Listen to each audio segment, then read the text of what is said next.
Can a pope remove a bishop, and can a bishop refuse to leave?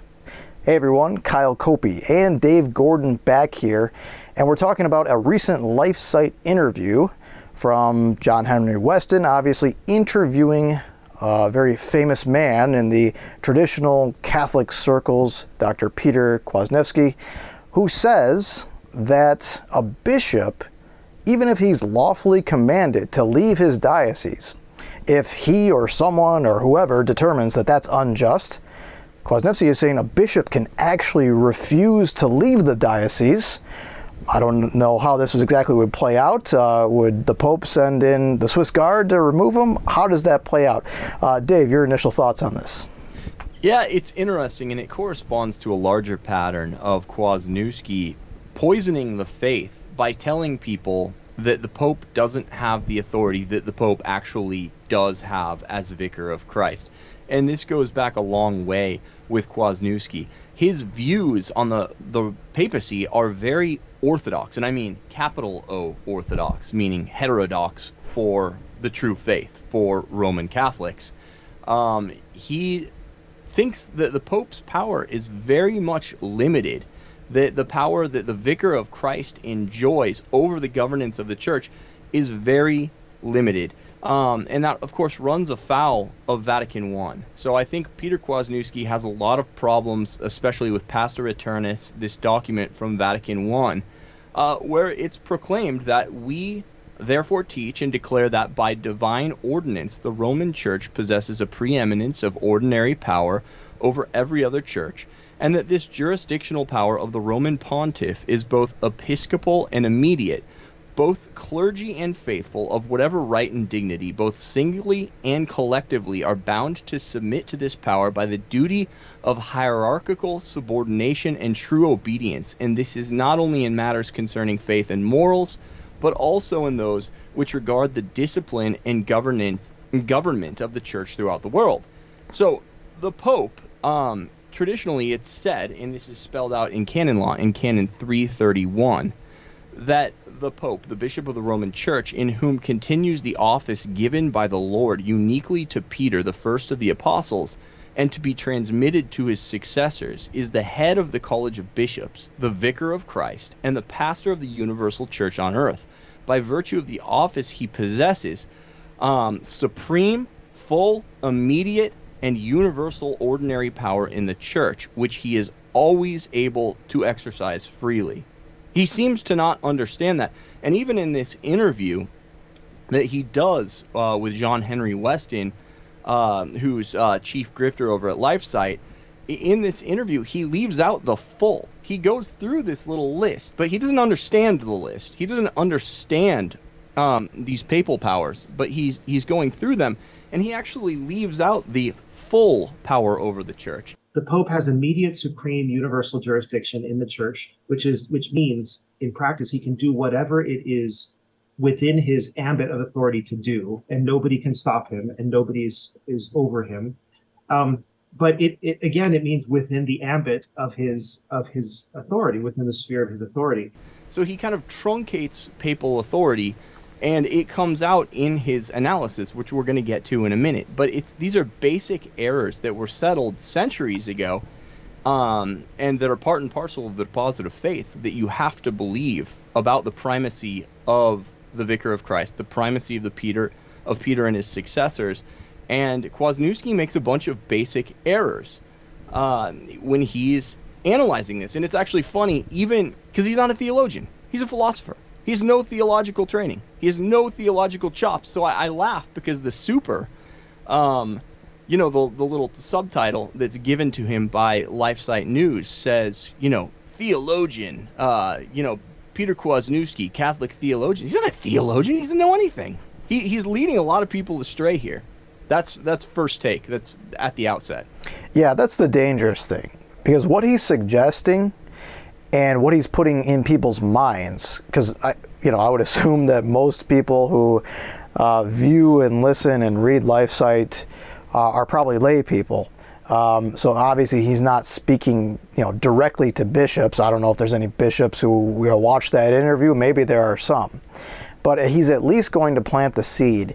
in the mind of laymen that a bishop, if he determines that the Pope is removing him or asking him to resign unjustly, that he can just disobey that orders. And, a point of clarification is, historically, popes have not just flat out removed bishops. That can happen.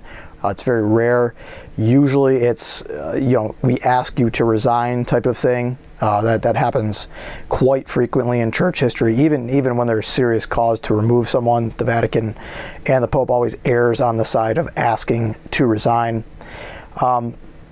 But for bishops, for lay people or laymen to think that bishops can now just, refuse to obey the legitimate order of a pope, regardless of whether or not they disagree with it, regardless whether or not it's the public opinion of the online trads that this is a great bishop and he's being persecuted by the Pope or whatever, that's the bishop can now just disobey that. We as lay people, we have a certain amount of obedience to our pastors and our shepherds, but the priests and bishops even more so. They take vows of obedience here. And it's really in all things but sin. That's opposed to us in the laity. The Pope can't tell me to go and pack up my family and move somewhere, but he can tell the bishop that, and rightfully so sometimes. Right. He is head of the College of Bishops. That's that going back to Canon 331. The Pope, because Peter was the chief of the apostles. He was the head of the apostles. The Pope is the head of the College of Bishops. It's not straight lateral between the Pope and the other bishops. He is the sitting vicar of Christ. He is the sitting prime minister who answers really only to Christ. That's why, as we're going to see in a second, there's no appeal from an edict of the Pope. There's no appeal of a diktat of the Pope. He is the final authority here on earth, and he's going to be answerable directly to Christ when he dies. And that doesn't mean that might makes right, and that every word that he says, it's going to be, Christ is going to abide that without, thinking negatively of it. Obviously, the Pope is going to have to answer for what he does at his judgment. But here on earth, there is no authority above the Pope. It's the Pope, then God. So where the Pope is not flatly and directly contradicting something that's divinely revealed, we need to obey the Pope where he has that spiritual authority. Now, this is a Kwasniewski quote from one of his articles, and it says, "The sphere of an authority's power is the common good of the society over which he is placed. Thus, the sphere of a subject's obedience is the same common good, looked at this time from the side of one who is enjoying the benefit of it and who is beholden to the authority for its defense and promotion." Now, what you'll notice here, and this is why Kwasniewski is so dangerous, because he gloms on to the terminology of the church, he gloms on to the church's tradition, and because he does have an academic background, not as a theologian, but as a philosopher, he knows how to footnote well, and that can hoodwink people who have no academic background, who aren't well versed, who aren't going to track down the footnotes and really source them and be like, oh, is this a primary source? Is this a secondary source? Is it really saying what he says it says? Or is he kind of laundering what he is wanting to say through another source? It's like footnote laundering and kind of misquoting a source, or taking something out of context, which you'll see a lot actually in academia.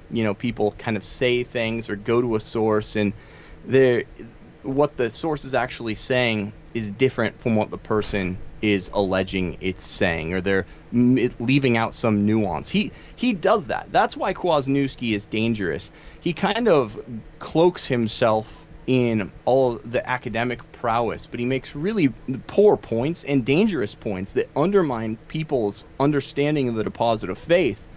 But it gives them a sort of feeling of moral superiority or moral high ground, like, oh no, because look, he's citing this document, like I'm totally good.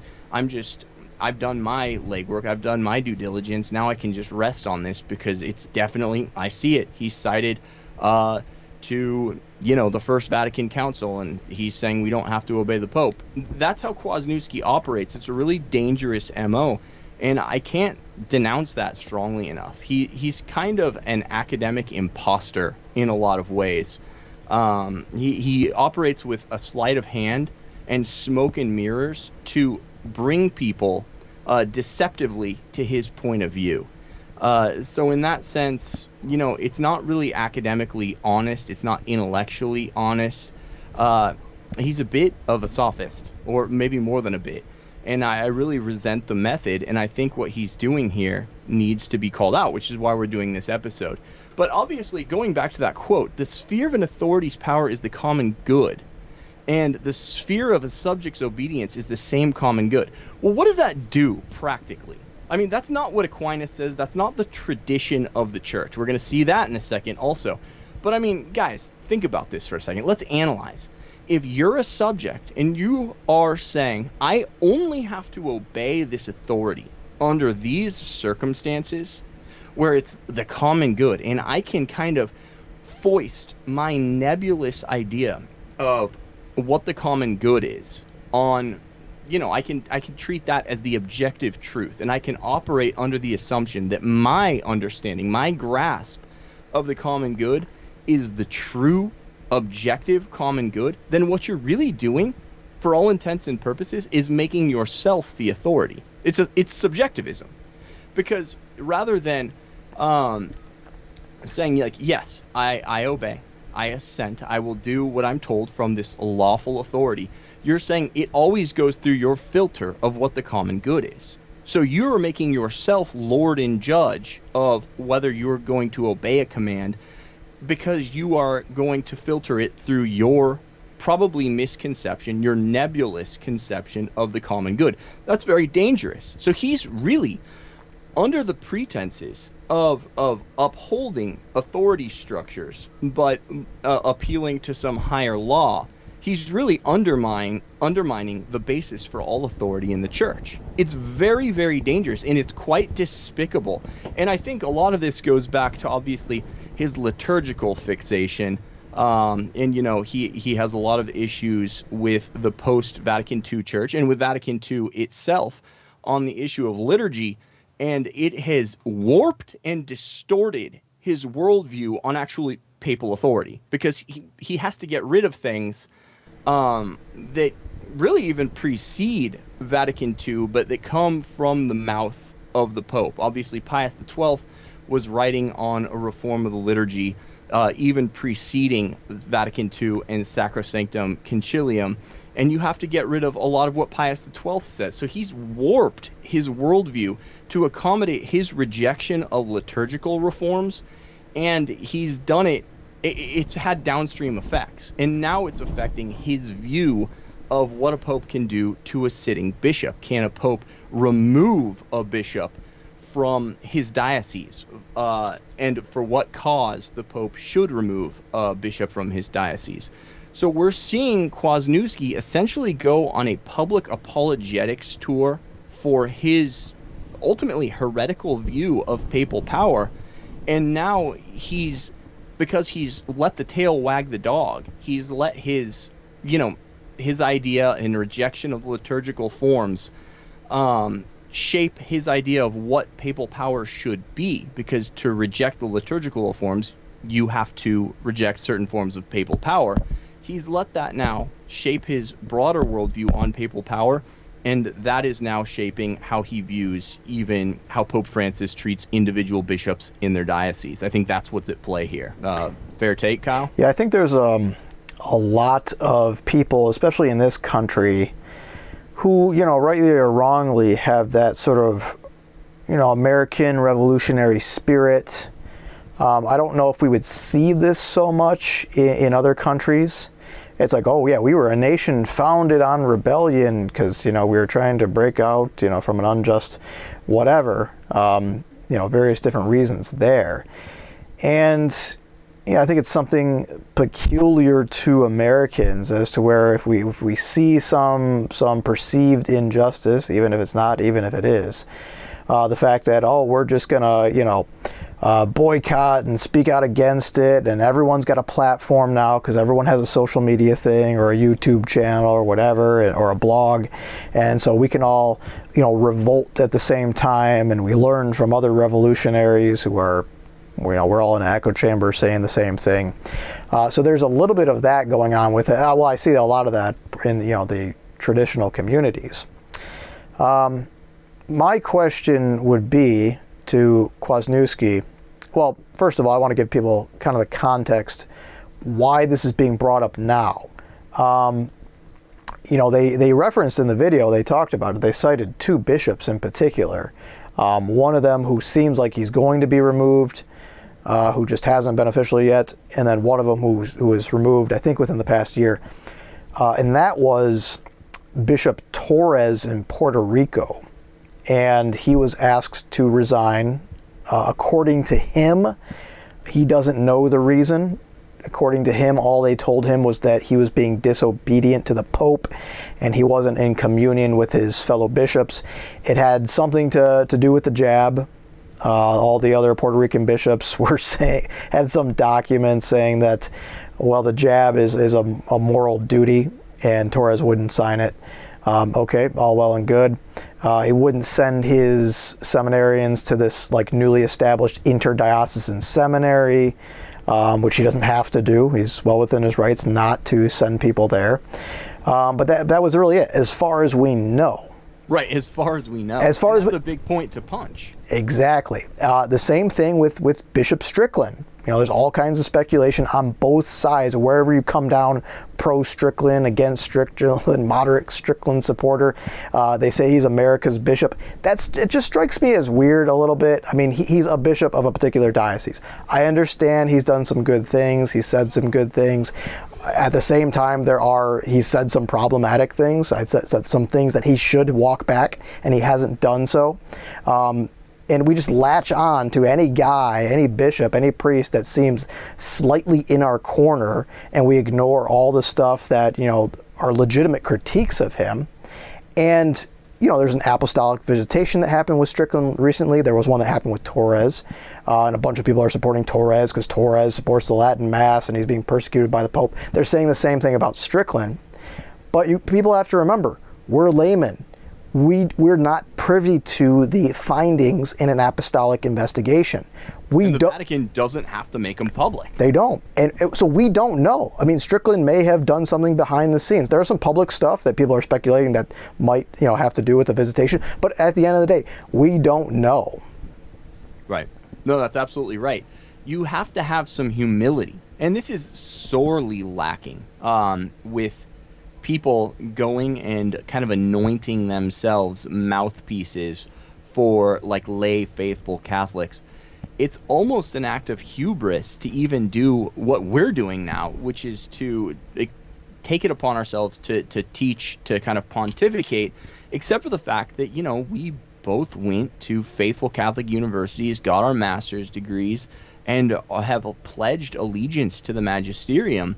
And that's the sort of way it has to be. We're out here saying things, but at the same time, we're sons of the church and we're ready to be led by the magisterium, and we'll never depart from that. So in a certain sense, I don't speak on my own authority.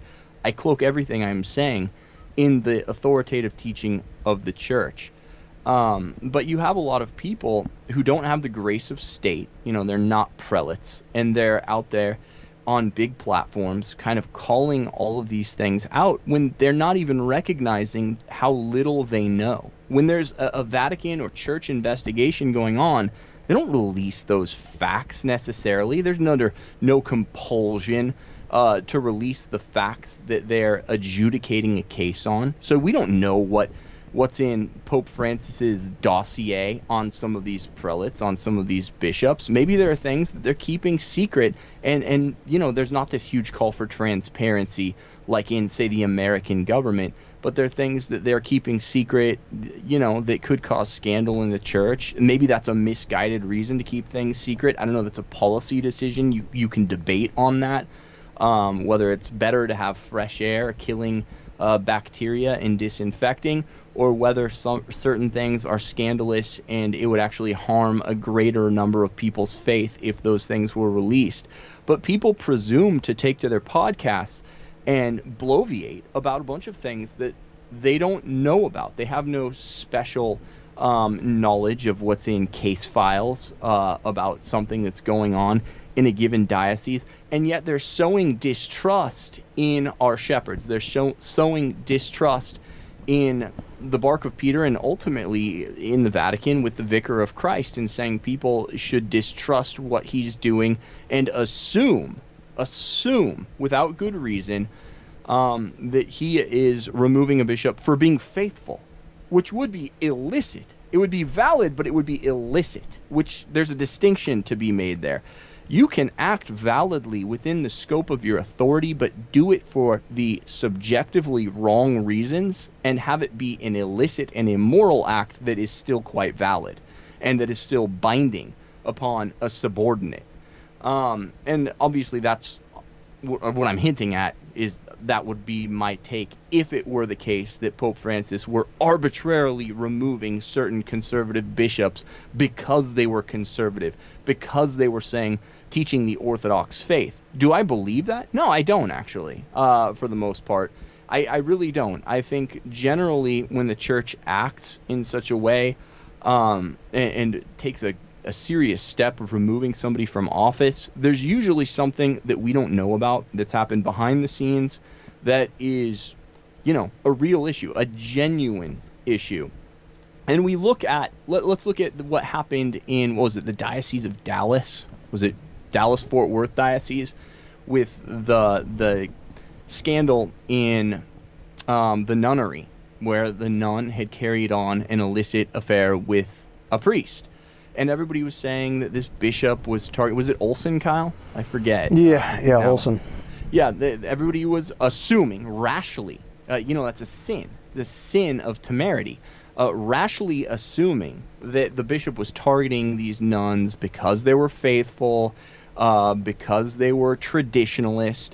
And what it really was he had good reason to act upon this group of nuns because there was great scandal happening there, and there had been an illicit affair between a nun and a priest, and he was stepping in as the shepherd of his diocese to take care of what was going on spiritually and physically there, but to step in and shepherd this convent and to end any source of scandal. And perhaps his methods, they were kind of ham-handed, maybe not procedurally accurate necessarily, but nevertheless, he turned out to be right in the final analysis of the facts. And everybody had jumped the gun and rashly judged him and said, oh, he's bad.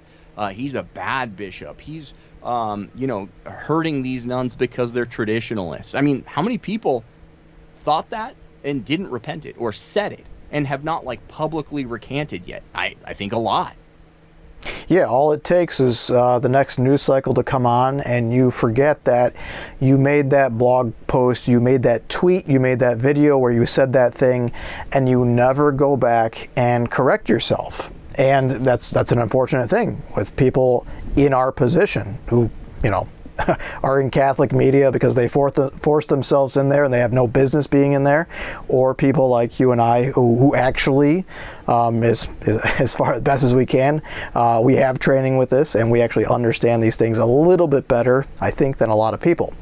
Now, one of the interesting arguments that Kwasniewski makes is that as we mentioned before, he says that, okay, if a bishop, if there's as you say, an illicit command, a valid command, but an illicit command, let's say, for example, Bishop Strickland, somehow we figured out for certain that Pope Francis was removing him because he's a traditional conservative bishop. That's all. No reason, no nothing.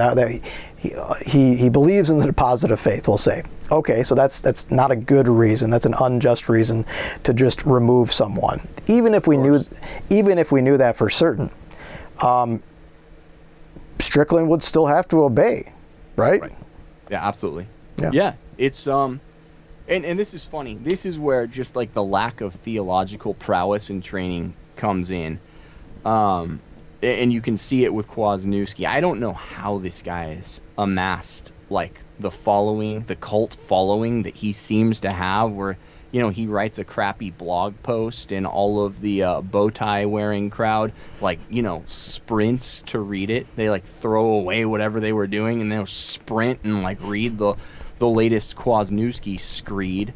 But he basically conflates what Aquinas says about your duty to obey when there's an unjust law with your duty to obey an authority who's giving an order, like a legitimate authority who's giving you perhaps an illicit order. He conflates the analysis there. Is it possible for a pope to act so much contrary to the common good and to justice in a given situation that his act is invalid, that it has no force, that it's not only that it's not like a law that's imperfect or a command that is imperfect, but it's not a command at all. It's not a law at all. Is that possible? And the answer of the church, the tradition of the church, is yes, that is possible. St. Thomas says an unjust law is no law at all. It doesn't have the rationale of a law. Here's the Aquinas unjust law test. So Kwasniewski and John Henry Weston, you know, neither of them have a lick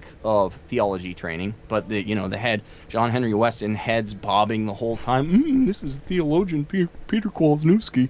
You know, here's the test that Aquinas gives for unjust law. He says, obviously an unjust law is no law at all, that famous axiom that Martin Luther King even cites in his letter from Birmingham jail.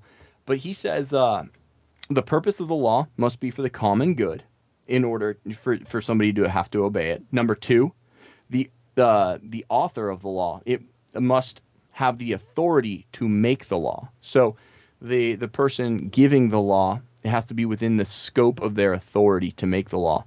And the form of the law is such that it should be equal and apply to all. So the law should bind everyone as is just. So this isn't a law, though. That's not what this is. So he goes to this common good analysis, which I read above, where he's talking about the sphere of an authority's power is the common good of the society over which he's placed. So he goes into this unjust law common good analysis, and that's just wrong, because what this actually is an act of a lawful authority. So it's a different Thomistic analysis, and that's here. So Aquinas tackles this in the Summa, and I'm going to read this, so bear with me. It's a little longer. Aquinas says, in like manner, there are two reasons for which a subject may not be bound to obey his superior in all things. So two. First, on account of the command of a higher power. For as a gloss says on Romans 13:2, they that resist the power resist the ordinance of God. If a commissioner issues an order, are you to comply if it is contrary to the bidding of the proconsul? Again, if the proconsul command one thing and the emperor another, will you hesitate to disregard the former and serve the latter? Like, in other words, you obey the highest authority, right? If, like, your CEO of your company tells you to do something, but your middle manager tells you to do something, you obey the CEO. Like, simple enough. So obey the highest law. Secondly, now I'm back into Aquinas. Secondly, a subject is not bound to obey his superior if the latter commands him to do something wherein he is not subject to him. For as Seneca says, it is wrong to suppose that slavery falls upon the whole man, for the better part of him is accepted. His body is subjected and assigned to his master, but his soul is his own. So consequently, in matters touching the internal movement of the will, man is not bound to obey his fellow man, but God alone. So you have to have the authority to command on something. And a famous example is like if a bishop in his diocese tells a priest that he cannot drive a car or something of that effect. Commentaries on canon law would say that the priest does not have to obey that, because that's not within the ambit of the bishop's authority over the priest, which really relates to the governance of that diocese and whether the priest personally drives a car or does not drive a car, he gets around on bike. That is not within the scope of that authority. It's just outside of the bishop's power over the priest. Similarly, it'd be like, if you as a parent told your kid you were going to go to a convent and your vocation is going to be a nun or something of that effect. Well, your authority over your child does not include their vocation. It's outside the ambit of your authority over them. So those are the two cases where you can disobey your lawful superior. And in this case, obviously the Pope removing a bishop from the governance of his diocese, that doesn't fall within these two exceptions. No one's saying that it violates the law of God for a bishop to step away from his diocese. No one says that. A bishop can resign his post. He can resign from his diocese. As a matter of fact, Paul VI made it so that there was a bishop is asked to resign at the age of 75 from his diocese. There's nothing in the divine law about that. The church is asking the bishop to do this thing, and the bishop has the authority to move out of his diocese, to resign his post, his office in that diocese when he reaches a certain age. So absolutely, it's not violative of the law of God, meaning you are committing a sin if you do this thing. God doesn't say, thou shalt not resign thy post as bishop. He doesn't say, thou shalt not, under any circumstances, leave your position or your office as diocesan bishop. He doesn't say that. So there's no conflict of this law, this order of the Pope, with a manifest higher law. And another example would be like if a husband told his wife that she must use contraception. Well, obviously, husbands have authority over their wives, but the wife knows from a higher authority, that of God, that contraception is illicit. So she wouldn't have to obey her husband and get on the birth control pill or something of that effect. Even though her husband's commanding her, because it would be violative of a higher command. But God doesn't give a higher command for bishops to not leave their diocese. There is no divine law that says it is sinful to leave your diocese under any circumstance. It's just that it doesn't exist. Peter Kwasniewski might want that to exist, although I don't think he does. Because there's a lot of times like Pope John Paul II and Benedict XVI have forced bishops out of their dioceses also for being heterodox and for preaching against the faith and for being, kind of jet-setting away from their dioceses and not taking care of the affairs that they should be.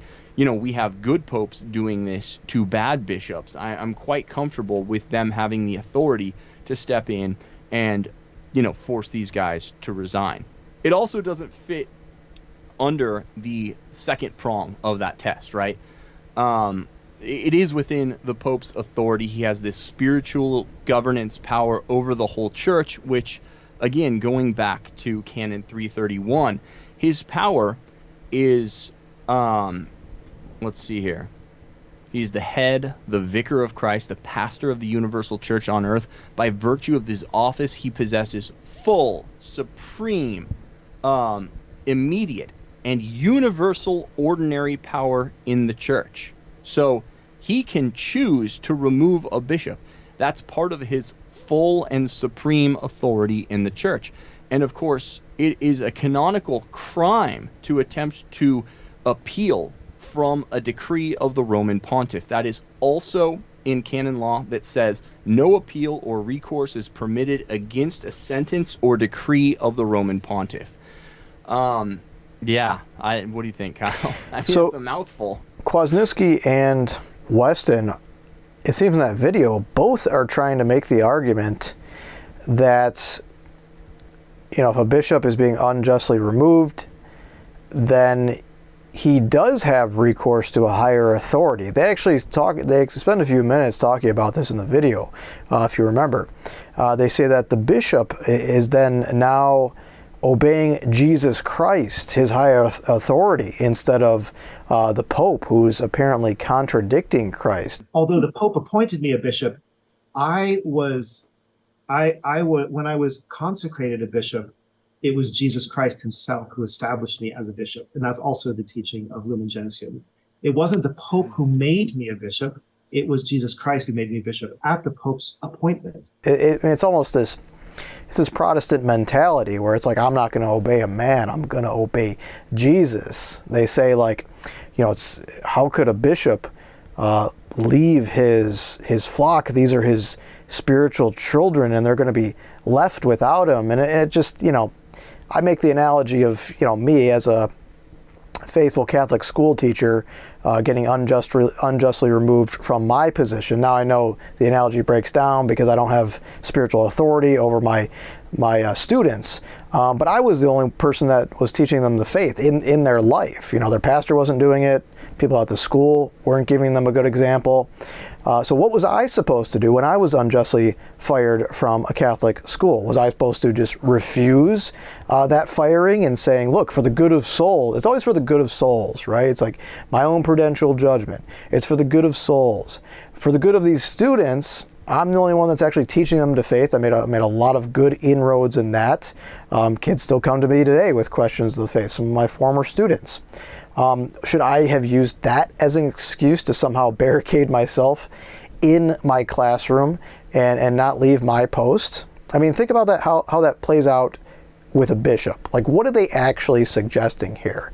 And Kwasniewski flat out said, Torres should have refused Pope Francis. He should have stayed in the diocese and claimed still that he had authority over the diocese. If Bishop Torres had said that, with all due respect, I'm staying here, I'm the bishop, and you can't remove me arbitrarily, then maybe the Pope would assign another bishop, and then there would be, so to speak, two bishops in this area, but there would only be one true bishop because there's already a bishop there who's there as a bishop, and he's still there. He's going to be there as long as he lives, unless he's removed for just cause or dies, And the new bishop will be a usurper or an imposter. I'm assuming he would say the same to Strickland. If Strickland gets asked to resign, Strickland should deny it and just say, I'm going to stay in Tyler. And then a new bishop moves into the rectorate? How is that exactly going to work? It doesn't even make sense on a practical level. Well, it's ecclesiastical revolution is what it is. It is a revolution in the church. And that's why I said it's more orthodoxy, capital O, meaning the heresy of 11th century origin, than it is just straight Protestant, because they're fixated on the bishop. So they're still recognizing that there's this magisterial, hierarchical role, right? But they're really assigning the Pope just like the chief among equals position in the College of Bishops, because they're saying that he doesn't have the power of the keys. That's essentially what Kwasniewski is saying. The Pope doesn't have the authority to bind on earth and bind in heaven. It's not true that what you bind here will be bound in heaven, and what you loose here on earth will be loosed in heaven. He's saying that no, like the Pope's doesn't just have this plenary authority. Now we know that the Pope is bound by the laws of God, right? But again, there's no law of God that says the Pope can't remove a bishop or replace a bishop. There's no such law. It's not in the Bible. It's not in the doctrinal magisterium. You won't find it there. It doesn't exist. So he's inventing this disciplinary restriction on the Pope that's saying, the Pope doesn't have this authority. And what he's actually doing is getting around the words of Christ, replacing the words of Christ, contradicting the words of Christ, that what the Pope binds on earth is to be bound in heaven, and what he looses on earth will be loosed in heaven. That's what's at stake here. He is really committing a heresy against the papacy, and that's why it's so important to call him out. And again, he's doing it with a sleight of hand that's going to trick a lot of people who are sympathetic to his liturgical prejudices anyway. So he needs to get called out. Not a theologian, some guy who's a philosopher, who's trying to dabble in something that's above his pay grade and who's failing, quite badly. He's even got egg on his face for something he said about the government. Like, his whole view of authority is warped because he's not a theologian. He doesn't understand the church's teaching. He just assumes that if you have a bad government, you get to throw it out. He said that in the interview with John Henry Weston too, assuming that there is a right of revolution if your government is tyrannical. And if the ruler acts against the good of the people in an extreme way, they can actually either refuse assent to what he's doing, or they can even rise up against him. But that contradicts the majority view of Catholic theologians, actually, and really the Pauline corpus in the Bible. Paul says that authority comes from God. Even the authority that's vested in your secular government is given to it not of its own will, but through the power of God. And this is what Spirago, who is treating the Catechism of Trent and explaining the Catechism of Trent, he says in his book, in his work, The Catechism Explained, he says, he treats this topic exactly. He says, the church doesn't recognize such a right to revolution. That's me paraphrasing. This is the quote. It is never allowable to rebel against the sovereign authority in the land, for those who resist the higher powers resist the ordinance of God. We are to be subject not only to the good and gentle, but also to the froward. Bad rulers are sent by God as a chastisement for the sins of the nation. If the monarch should be tyrannical, we must implore the help of God, and his help will be granted when the people forsake their evil. Page 374. So the traditional view of the church is not that there is a right of revolution. So it's Kwasniewski's whole understanding of authority, when it combined, when its power is legitimate, is warped. And he's leading a lot of souls astray, and I don't like it.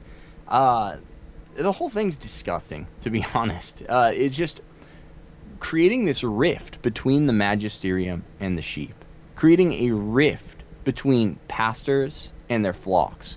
It's not okay, and that attitude is becoming more and more widespread on Catholic social media. And I think it's this: we're desensitized to it now. It used to be that traditional Catholics would bristle when you have some bloke that's saying bad things about the Pope. You should bristle.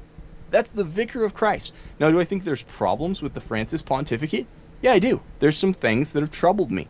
I think his prudential judgment on the death penalty flies in the face of Catholic tradition on the matter. And I think that his prudential judgment really can't be supported even in modern sociology and criminology and studies of the penal systems of the nations worldwide. Do I think there are problems with the application of Amoris Laetitia's footnote 351? Yeah, in practice, I think that's going to create a lot of situations where you're confirming people in scandal. Do I like how he hobnobs with James Martin? No. I absolutely think that is a terrible error, and it's a grave source of scandal to a lot of people. But is he the vicar of Christ, and do I owe him my respect, my filial reverence? And when he does something good, should I applaud it? Yes. And should I give him the benefit of the doubt that as the reigning pontiff of the church, the Spirit, although Pope Francis is a flawed individual, as we all are. Perhaps he is, more so in his theology. I'm not sure. There's some bad signs, but do I know that the Spirit is going to be working through him and protecting him from the sorts of errors that would be church breaking? Yes, I do.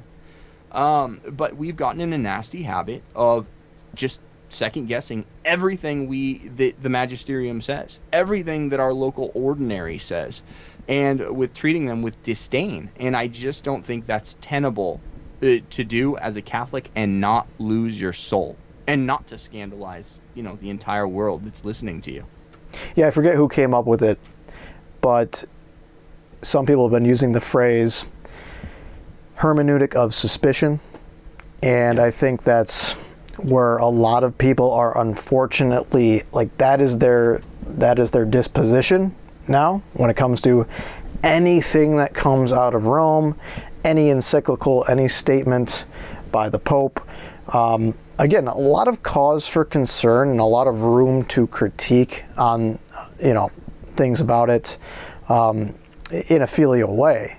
But to assume that it's going to be wrong or it's going to be bad, and to ignore the fact that the Holy Spirit is still alive and well and guiding the church, even when, it seems that the Holy Spirit is up against a lot of opposition, that's who controls the church at the end of the day. It's like, we can do everything we want. We can get bad people with bad ideas and high positions. But, God is not going to be mocked or put aside for too long. So, I think people just, it's almost a version of the sin of despair to think that, well, if we just get the good people with the good ideas in the right positions and we do that, then everything is going to be okay. So there's sort of that Pelagianism there too. We can change it by our own revolution, by our own means, and we forget that God actually has something to say here, that he's actually steering the ship, regardless of what we do on board, to try to take it off course. The Pope is not like you or me, and I mean this in a certain way. People, and I've heard it said by some well-known pundits actually in a private conversation, that we don't owe him the benefit of the doubt anymore because there's no doubt that he is working against the church, that he's a theological liberal, that he's trying to undermine Holy Mother Church. And that's a dangerous and wrong-headed way of thinking, because the Pope is sui generis. He has a charism that we don't have, that really no one else has. That the Pope guides him in a very unique, sorry, not the Pope, the Holy Spirit guides him in a very unique way and prevents him from falling into error in a very unique way, which is why papal errors, even at the level of the ordinary magisterium, are few and far between. So it's very wrong-headed to assume that you can just be like, oh, well, I think this Pope is of unsound judgment. I think his theology is bad. So everything he says, I'm going to read through this hermeneutic of suspicion. It is a grave error to think like that, because the Pope is guided by the Spirit in a way that's sui generis, in a way that's unique. So you fall into an error. Maybe you could treat somebody else like that. I don't even think it's charitable to treat a normal, just some schmuck off the street like that, because it is very uncharitable. It's assuming the worst of somebody. It's assuming that they are essentially mechanistic and that their fate is predetermined, that free will and grace are not operating within them, that they, although they've chosen against the good in the past, will always choose against the good in the future. And that's not how we're to look at people. We are made in the image of God. We have consciences. Some of our consciences are highly deformed, but we have consciences that are guiding us towards truth, towards right action, right conduct. And to assume that somebody who has erred in the past will always continue to err is a despicable thing. And to treat each statement that they make, because they've made false statements in the past, because they've said something erroneous in the past, to assume that everything that they're going to say in the future should be greeted with criticality and suspicion, is very wrong. Because, if that were the case, I was a moron when I was 18, 19, 20. I'm sure I said a lot of really dumb, scandalous things, but that's not the way it works. People have free will, they have agency, and they can turn their lives around. And that's just regular people. When you're dealing with the Pope, this is somebody that is leading the church, guiding the church, and that the Holy Spirit is looking after in a special way. You just don't assume that everything he says is incorrect. And more than that, Kyle, over and above that, people distort Pope Francis's words to make him appear heterodox when he's actually not being. I found it despicable when you had Trad Inc. grifting off of the fact that Pope Francis was like, yeah, you don't have to reproduce like rabbits. You don't have to reproduce like rabbits. You don't have to have as many children as is possible to be living Catholic conjugality the correct way. That's just a lie. To treat it like he was saying to use like contraception, which on other occasions he's decried and said is wrong, affirmed the traditional teaching of the church.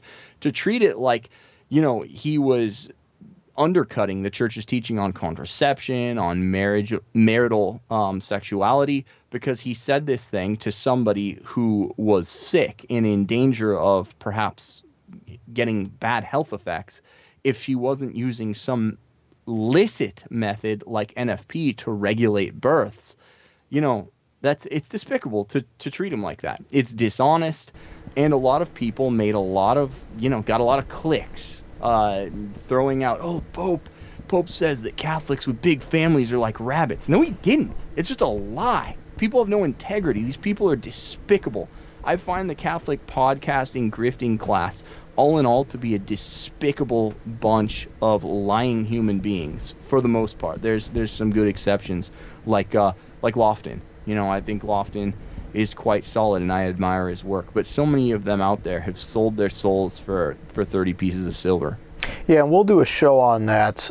We have the blessing of working in Catholic media. I guess the blessing and the curse. So we're around, all the news, all the baggage and all the dirt being flung around. We get to see kind of the insides, the inner workings, the bad commentary, the good commentary of things. And, having that perspective has given me, a little bit of a different opinion. I have the luxury of looking into these things a little bit deeper. And the thing I usually, now this is my hermeneutic of suspicion, whenever I see sort of the trad world jumping all over something that the Pope says or the Pope did or whatever, something coming out of the Vatican, I have to always dig a little deeper now to see, well, it's probably unfounded, the harsh criticisms that they're giving. They're either misunderstanding something, misinterpreting something, sometimes it's totally wrong, sometimes it's a half-truth. It's really frustrating. I mean, we have to do this with, people in our own, circle of friends sometimes. But we will do a show on that. It's an interesting one. But dude, you're kinder in your method than they are to the Pope, than a lot of trads are to the Pope, because at least if you hear a trad saying something that a member of the magisterium did wrong or that Pope Francis did wrong, at least you do them the courtesy of going and finding the context and looking at the background facts of something before you go out there and you assign blame to them and you rebuke them publicly. You go and you dig around and find the truth of the matter. People just hear a Pope Francis news clip, interpret it in the absolute most sinister, malicious way, and then they go and defame him on their crappy podcasts for 45 minutes. It's absolutely disgusting. And God forbid, I mean, one of the problems, because of the poor formation of priests, and which of course trickles up to bishops, God forbid one of the bishops hears Kwasniewski, the philosopher, not theologian, remember, no theological chops at all, saying some of this stuff and advocating for this kind of ecclesiastical revolution, this kind of this relativism, this subjectivism, this episcopal subjectivism where they make themselves the vicar of Christ and they determine, oh, well, is this the common good? And if it's not in accord with the common good, then I don't have to obey. So they make themselves king and supreme jurist. If that actually happened and we had a situation where there was like some stare down between somebody who was in his diocese or his former diocese and the Pope and Rome, can you imagine what that would do for the morale in the Catholic Church? Of course, the bishop who was trying to cling to his power would be completely wrong. Canonically, he would have committed a canonical crime just by trying to appeal the decision of the Pope, who's, again, authority over the church. I'm going to keep recurring to it. This Canon 331, where the authority of the church is supreme, full, immediate, and universal. That's a canonical crime to even appeal it, but to defy it, I mean, you're putting yourself then in schism. And that's what schism is. Schism is an act of disobedience that is predicated on a heretical belief. So a severe act of disobedience that's predicated upon a heretical belief. And this, heresy about the power of the Pope, about the power of the Roman sovereign, would be basically the basis, it would be the foundation of this serious breach and act of disobedience. We essentially have Kwasniewski advocating again for schism, and he's done it before. He said if they restrict the Latin Mass, just go to the SSPX. He shilled the SSPX. So he's planting the seeds of schism, and he needs to be rebuked. And for all of the trads say about like, oh, if a trad speaks up and says something orthodox, quote unquote orthodox, he gets immediately shut up and shut down by his bishop. But if James Martin speaks, he's allowed to speak freely. And of course, sometimes I feel like that too, but Kwasniewski's saying a lot of really poisonous, treacherous, toxic, dangerous stuff, and he's allowed to say it with impunity. He needs to be rebuked. This man needs to be shut up. He's a heretic. He is a straight heretic. That's the truth of the matter. And people are going to be like, "Oh, did you call him up?" What do you mean? I've tried to reach out to Kwasniewski before. I've tried to have him on my show before. He won't come on. He's afraid. He doesn't want a dialogue. He wants to spout his baloney and launder false theological claims through footnotes in his turgid, awful books. And he wants to sit back and grift while doing it.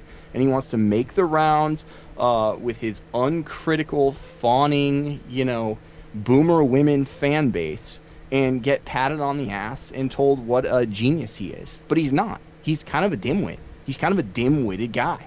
And he's going around spreading a lot of crap about the faith, a lot of crap about the Pope.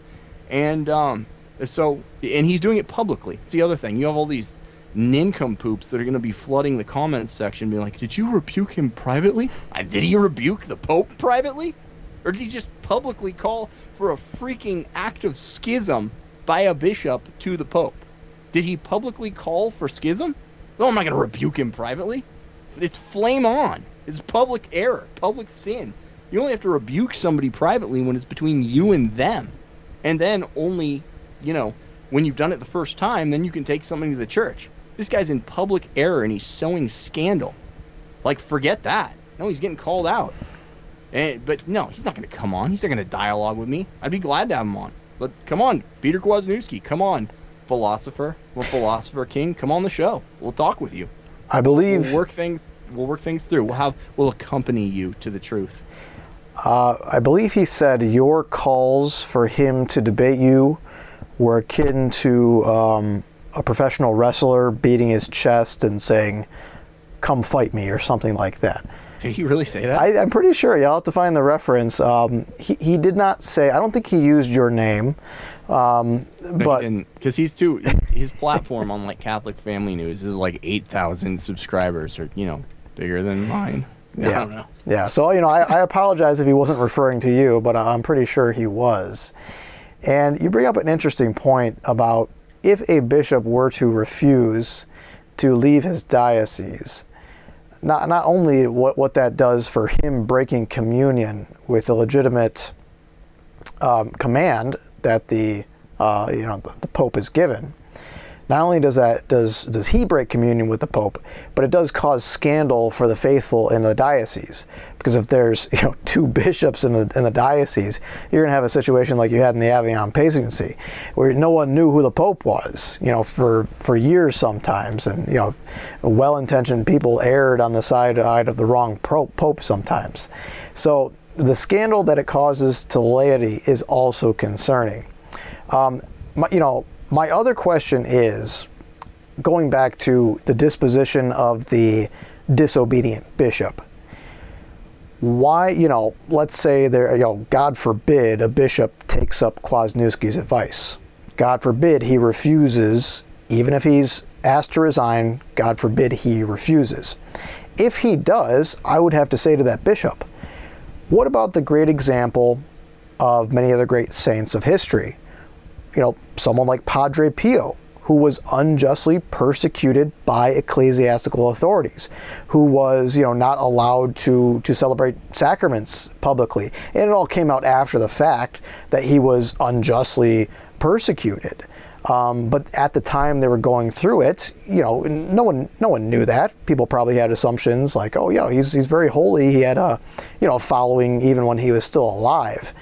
But there was no rebellion on the part of Padre Pio. There was no like, I'm not going to listen to the orders of my bishops or superior. I'm just going to continue doing the public sacraments. No, he did just the exact opposite out of obedience. He quietly waited, stood by the wayside until everything got resolved, and it did end up getting resolved. And you can think of other examples of saintly men who've done the same thing when they've been unjustly persecuted. And Kwasniewski is calling for the exact opposite of that. I mean, it's always a better idea to err on the side of obedience than it is to revolt. Yeah, no, 100%. And you know what we forgot to mention, dude? And I think this is rather important. But Pope Francis actually, during his pontificate, issued a rescript making decisions of removing a bishop a little bit easier, a little bit less legwork involved. He kind of altered the standard for what it is to remove a bishop. And that's fine because he's the Pope and he's the chief legislator in the church. He can do that. So he actually changed this, the process for removing a bishop from his diocese, or at least the standard for removing a bishop from his diocese, and said, quote, in some particular circumstances, the competent authority, i.e. the Pope, can consider it necessary to ask a bishop to present his resignation from pastoral office after having made known the reasons for the request and listening carefully to the reasons in fraternal dialogue. So, Pope Francis, as chief legislator, just supreme legislator in the church, has actually issued this decree, from which, of course, there's no appeal. There's nothing. You can't go over the head of the Pope. He is the supreme legislator. And this doesn't violate divine law. The Pope always had the authority, going back to Peter. If Peter wanted to institute a discipline, he could have. If he wanted to send one of the apostles on some journey, he could have. He is the head of the church. He also, and this is funny because the Pope appoints the bishops. It's through papal fiat that a bishop is seated in his diocese. And it hasn't always been that way. The discipline has changed in this regard, but because it is a discipline, it is subject to change. But as we know it now, the Pope appoints a bishop in his diocese and seats the bishop in his diocese. And what is done at one level can be undone at that level. So the Pope can unseat a bishop from his diocese. But we have the rescript. It's a matter of public record. We know that Pope Francis did this. So we know that he has given himself this authority, not that he needs to, because somebody actually brought canon law up to Pope Francis before, and he's like, I'm the Pope, I can change that. The parts of canon law that are not of divine origin, because there are certain canons that reflect divine guidance, divine commands, and there are teaching canons that kind of reference scripture and whatnot. I'm not talking about those. I'm talking about things that are of human-made origin. Things of man-made provenance. Those things the Pope can change, and he can do it by his will, at his whim, at his good pleasure, by his fiat. Now, that doesn't mean that if he has subjectively evil motives for it, that he is not going to be judged harshly. As we know, to those whom more is given, more is expected. Somebody like a pope or a teacher is going to have the harshest judgment because they have been given the most. But that doesn't mean that an illicit command, one that is, in and of itself, not in and of itself, but is subjectively given for evil reasons, does not bind an inferior, a subordinate in conscience. A command that is valid but illicit still binds a subordinate in conscience, and that point needs to be driven home, because that's really the crux of the debate here. The crux of the debate is Kwasniewski saying that a subordinate need not listen to his superior's command, need not heed his superior's command when he thinks it is against the common good. And what we're saying is that's never been the standard. The standard is that if your superior has the authority to command you, and he is not giving you a command that is prima facie against the commands of a higher authority, and in this case, since it's the Pope, there's one higher authority, and that's God himself. So if the Pope's commands are not prima facie against the law of God as revealed to us, then it's binding. So that's what I got on that. Yeah, that's, we talked about it before the show. Kwasniewski uses the legal term ultra vires in his trying to explain how if a pope unjustly removes a bishop, he is therefore acting ultra vires, outside of his authority, and therefore he doesn't have to be listened to. But I think you gave a great explanation there of, yes, even if the command is unjust, and and you have to look at the command and see, well, is there, some other higher authority here? The extreme example would be, the Pope commanding you to do something sinful. We say that, with parents and children too, obey them in all things but sin, things that are inside of their authority.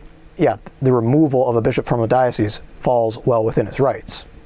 Right, dude. It would be like if the Pope commanded a bishop to preach a false gospel within his diocese, then the bishop could be like, okay, I am citing Scripture. I'm looking in Scripture. This doesn't come from me. It's not coming from, Bishop Dave Gordon or whatever. This is coming straight from Scripture. And it's like, Paul, if anyone preaches or commands you to preach a false gospel, then, let him be anathema. That sort of thing. Then you can recur to that. If Pope Francis said for Bishop Strickland to deny the divinity of Christ, or to preach the Arian heresy, or the Nestorian heresy, which all obviously implicate the divinity of Christ, then he could, of course, deny that command in good conscience. He could flout that edict in good conscience. But what we're being told here doesn't have anything to do with that. He's not telling Bishop Strickland or whatever. I'm just using an example. It's the first one that pops into my mind right now because that's partly the context, I think, that Kwasniewski is speaking in. But if he were to just tell him to, step out of office, or I'm removing you from office, or you're to resign your office, then that does not violate the law of God. There's nothing he can point to that says, nothing he can point to in truth that says, thou shalt not submit thy resignation to Rome from thy diocese. He can't point to that, so he just has to obey and comply, and there's nowhere to go. These people have a hard time with monarchy. They have a hard time with authority. People have a hard time now, especially in America, with authority. And it's weird. I don't know if it's from all the broken families, all the dysfunctional families. I've noticed that people either break down on one side of the issue. They're either ultra authoritarian, and it's like, yeah, my dad can do whatever he wants. He can command me to become a priest if he wants, and he can tell me that I'm not going to get married to this particular person. So you have people who err on that side, and then you have people who err on the side of just basically there is no authority, or all the bishops are of equal stature, including the Bishop of Rome, and he really only has pride of place over them. We have real issues with authority in America. Okay, so the last point that I wanted to bring up anyway was to sort of follow a train of supposed logic that Kwasniewski is laying out here. They sort of broach this topic in the video. They sort of see, the opposite end of what they're saying here in terms of, well, the Pope is, they reference the fact that the Pope has chosen, and, even going back to some, people who think that, John Paul II was a better Pope, Benedict XVI was a better Pope. Even some of the appointments for bishops that they chose weren't always the best for whatever reason. We're not going to get into that right now. But, there have been dissident men, there have been really sinful men sometimes that have been chosen to be bishops. Kwasniewski is saying that, okay, let's follow his logic here. If the Pope chooses a bishop who is a wicked man, let's say. The Kwasniewski argument would be like, well, he's acting beyond his authority there. So by his logic, if we have wicked men as our bishops, then what are we supposed to do as the laity, as laymen? Well, then within the Kwasniewski framework, we would have every right to, just because there's a wicked bishop, we could just disregard him as a bishop. That's where he's going with that. That's 100% right. And that's a really good catch. I actually, I noted that, but I didn't think to bring it up. I think it's an excellent point. I mean, think about it. He says, basically, if a bad man takes office, you don't have to obey him, and his reign is essentially, like, invalid, right? Isn't that kind of the gist of it? Yeah, they said they almost, like I said, they broached the topic, and they got pretty darn close to saying that. And yeah, that's why I noted it. That's why you noted it. So yeah, it was something very similar to that. I mean, think about what that would do to the church. We would never know what is like a valid part of the magisterium, what is like anti-magisterial, because it was all these statements, all of these doctrinal clarifications, all these edicts have come under the authority, under the color of church authority. And if we have to go on this, 2,000-year quest to find who was of sufficient purity to make a command or make an edict or to interpret doctrine, I mean, it just leaves us in perpetual skepticism. It leaves us in a place where we have no way of ascertaining truth unless you have like all day to sit around and follow this trail. And even then you have to rely on your own feeble, frail intellect as a human being. We fall into errors all the time. Try playing a 10-minute chess game and then running it through Stockfish and see how many, see your accuracy. You might, if you're even a decent player, you might be 65% accuracy. And that's a 10-minute game. Try doing that with going through everything that's happened throughout church history, which is a legit like slog. That's like 2 semesters of grad school work to just get like a bare bones survey of church history.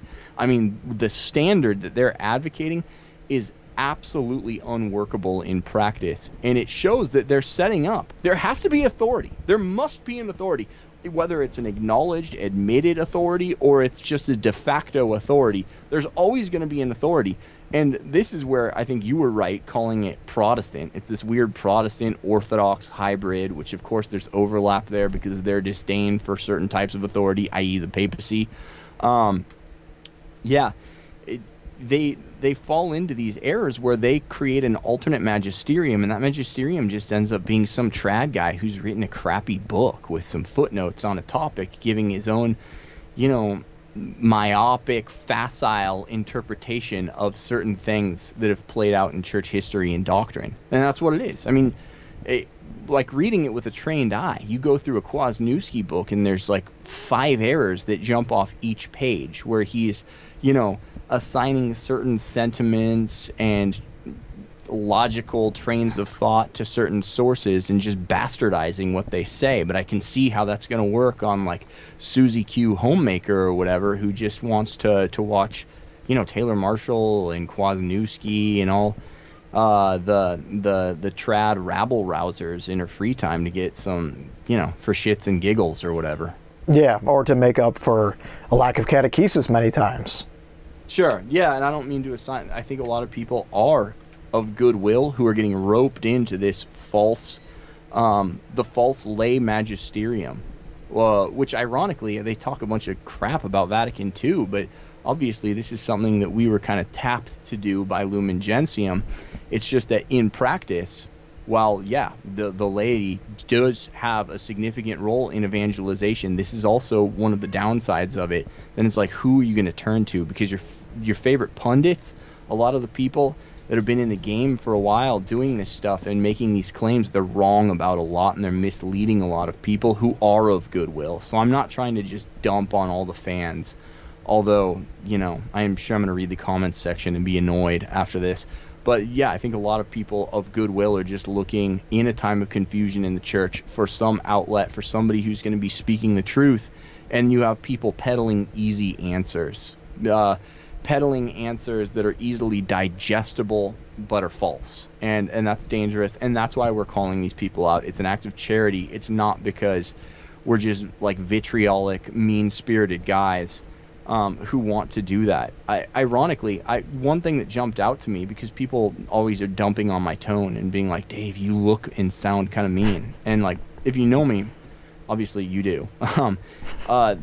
That's not really how I operate. I'm not like a mean guy. It's the people that come to you with smiling faces that are oftentimes the most vicious, the most wicked. It's the used car salesman that are going to blow smoke up your ass for a while in order to sell you a jalopy that's going to break down after 2 weeks. And then sometimes trying to be a legit, truth teller is going to make you seem mean. But I guess I'd rather be seen as mean than forfeit integrity. Like, if you're not mad that some schlub takes to his webcam with his philosophy degrees and leads a bunch of people astray on theology for which he has no facility or training, then I don't know what's wrong with you. That stuff makes me mad, and hopefully our small but growing audience is going to kind of tread those footsteps.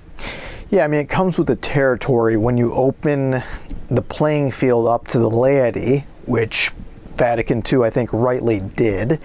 We're serving a good purpose in this epoch of the church because we've been failed by many members of the hierarchy, so it's only fitting that we would sort of take up or at least help out in carrying the torch, carrying the mantle, so to speak. It comes with the playing field. You're going to have different factions. You're going to have lay men getting it wrong, and you're going to need sort of a counter-reformation type group that's going to need to come along and correct their errors. And I think you're right. I think people like us are serving that purpose, and hopefully I'm doing it well. Hopefully I'm doing it faithfully. Well, you look nicer than me. You're always jocular and jovial. I think you're a good offset to my curmudgeonly persona or whatever. But like, it jumped out at me, like how smiley and upbeat Kwasniewski is, and he's talking with that tone that like old dumb people mistake for being spirit filled, like the one mandated tone that you can speak in the church without people accusing you of being like mean at heart. It's the evangelical radio host tone. Yeah, exactly. But he's peddling his errors with his dumb smile and his upbeat tone, and that fools people. Like, well, I'm going to tell you truth with a grimace then. Like, let that be the medicine. Well, and you can tell him the truth with a smile. Yours looks good. I can do it, but you never know. You don't know me. I might be a very vicious person, people out there. So, don't, as you said, don't trust the guy with the smile. Hopefully mine's authentic, but that remains to be seen. So you also touched on, an interesting point about the laity. If we were to believe the Kwasniewski logic of now we have to vet all of our authority figures in the church, all the people in the hierarchy, we have to vet them now to as a prerequisite in order to obey them. It reminds me of an issue that the church already settled, a sacramental issue. The church doctrine of ex opere operato. People were questioning, well, what if there's a wicked man who offers the sacraments? Is my confession valid? Is the Eucharist valid? And the church has already settled this matter. It says it doesn't matter. Yeah, it would be nice that we have all good and holy and virtuous priests, but their actually personal holiness doesn't affect their valid confection of a particular sacrament. And that's a good thing because we don't have to wonder. Same thing applies to their authority. Whether they're wicked or they're virtuous, it doesn't matter at the end of the day on our perspective because we know that they still hold the office. Dude, that's a brilliant analogy, by the way. It really is. It's a fitting analogy. And Christ giving the sheep a shepherd Christ giving us a governing body, a governing authority, and ultimately somebody who sits in his place, the rock. Protestants kind of mock the fact that, oh, Christ refers to himself as the rock and the cornerstone. He was referring to himself as rock when he said, you are rock, and on this rock I'll build my church. It's like, no, he's referring to Peter, but don't you think it's funny that he refers to Peter as rock when he also refers to himself as rock in many other places? Because Peter sits in for him when he is seated at the right hand of the Father. He is the vicar of Christ on earth, the prime minister of the king who governs in the king's, absence to heaven. That might not be the most theologically accurate term, but that matters. We were given a pope as an act of mercy by God precisely because most people don't have the intellect, the time, or basically the infallibility, the discernment to come to what truth is in the absence of revelation and shepherds to safeguard that revelation and interpret it for us.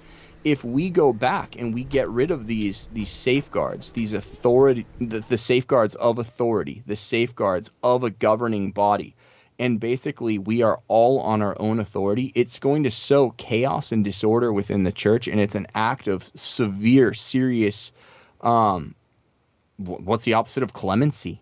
Is hatred. It would be an act of hatred. And that's what the alternate lay magisterium on YouTube is setting up. It's setting up an alternate magisterium that they comprise, where we can never really have any sure answers unless we tune in to the latest episode of John Henry Weston's shitty show. Yeah, it's almost the exact same problem that's happening with, the whole heresy of modernism, just on a different side of the aisle, because the leftist modernists have a lack of clarity. There's a lot of ambiguity in what they say. They try to reinvent the language of how we're talking about things in the church philosophically, theologically, and it confuses a lot of people. The same thing is happening on the right. There's a lack of clarity there, or it's at least creating a lack of clarity in people's minds. They're asking themselves the question, where do I go to learn the truth about this matter? Is the SSPX in schism? I'm going to go listen to LifeSite and they're going to tell me they're not. I'm going to listen to Church Militant and they're going to tell me they are, which is the correct position. But that's just one issue, and people are confused. I wish the church would, and the church has, if you just look at this stuff. But perhaps, church needs to be clear about this stuff to correct these errors. You mentioned, laymen being canonically censured. It doesn't seem to happen that often. It seemed, before the laity were sort of commissioned and, before the advent of the internet, you would have this happen, and it still does happen to priests and bishops. But there honestly needs to be more canonical penalties for laity who are publicly misleading people, or publicly advocating for schism. And I honestly think in the final analysis, that's what Kwasniewski is doing in a not so subtle way. Again, that's not new. That shouldn't send anyone running for the hills or grasping their pearls in faux outrage. I mean, this is the same guy who's been sending people to SSPX if, their bishop won't allow them to attend a normal Latin Mass. So I don't think that's any exaggeration. But yeah, it's poisonous for the church, and they got to go. They got to get called out. And notice these guys, I just want to hold them to their own standard, because they're so uncharitable with Pope Francis.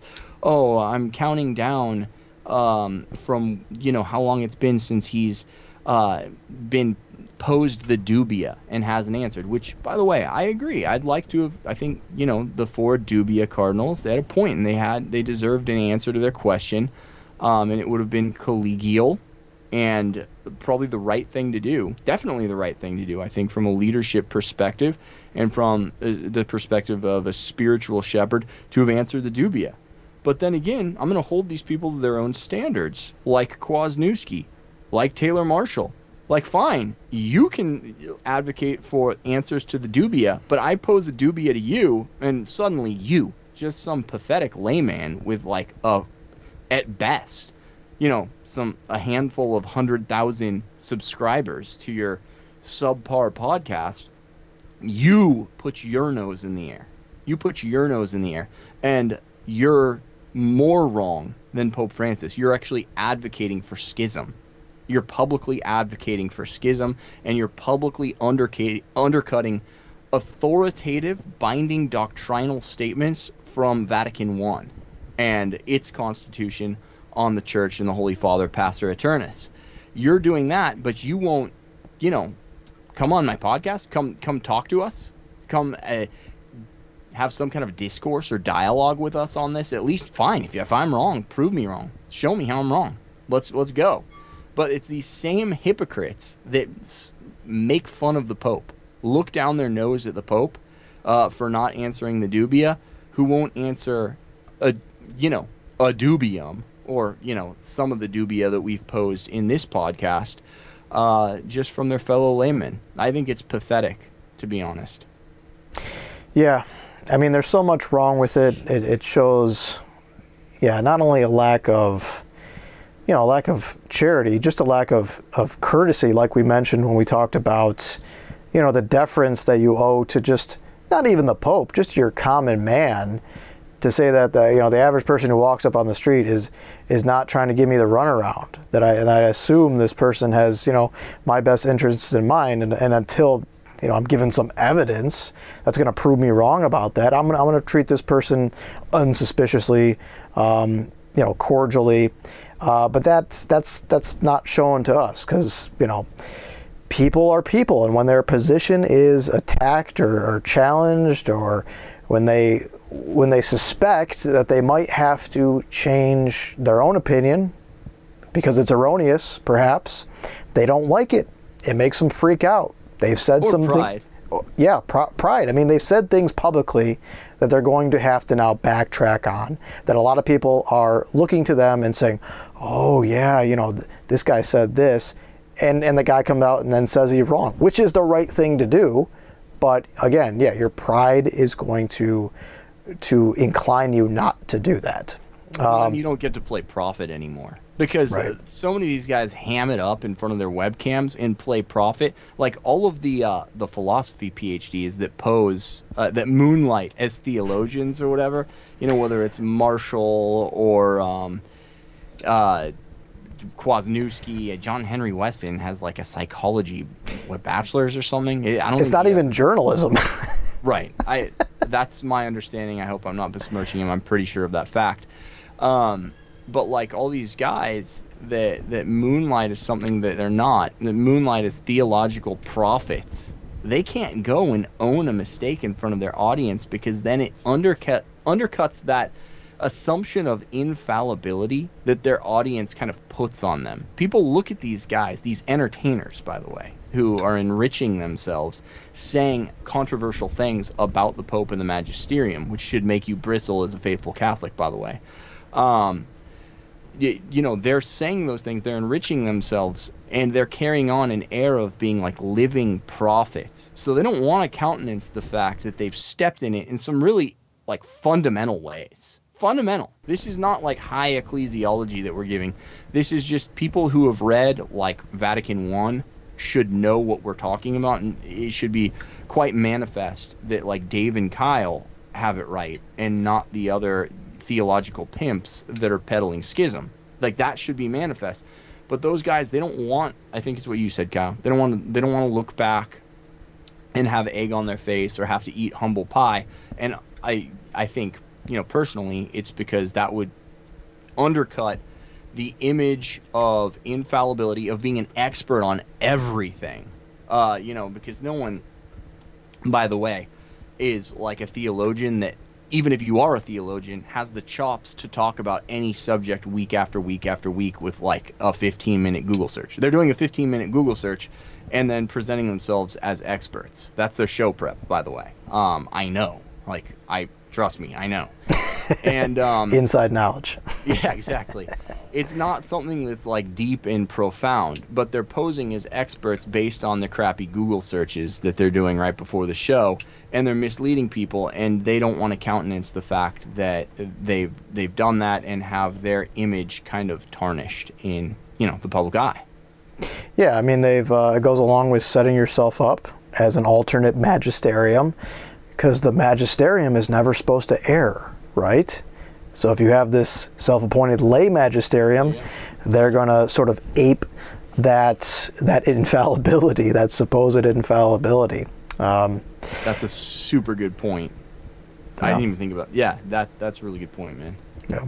Well, speaking of good points, I'm going to make the point that we need to wrap up here. Dave, I don't know if you have any parting shots. I think I spread my shots out throughout the podcast. No parting shots. It's like buckshot. Just stay faithful. Like that's the Cardinal Burke. When all this stuff was coming down around Amoris Laetitia, and it was a time of confusion in the church and unrest in the church, it's what Burke says. Just stay faithful. Like God, although it's partly on us as laity to create or calls for the conversion of our magisterium when they do err, we do it inside the church, not outside the church. And you do it in filial reverence. Stay faithful. Don't leave the church. Don't set up an alternate magisterium.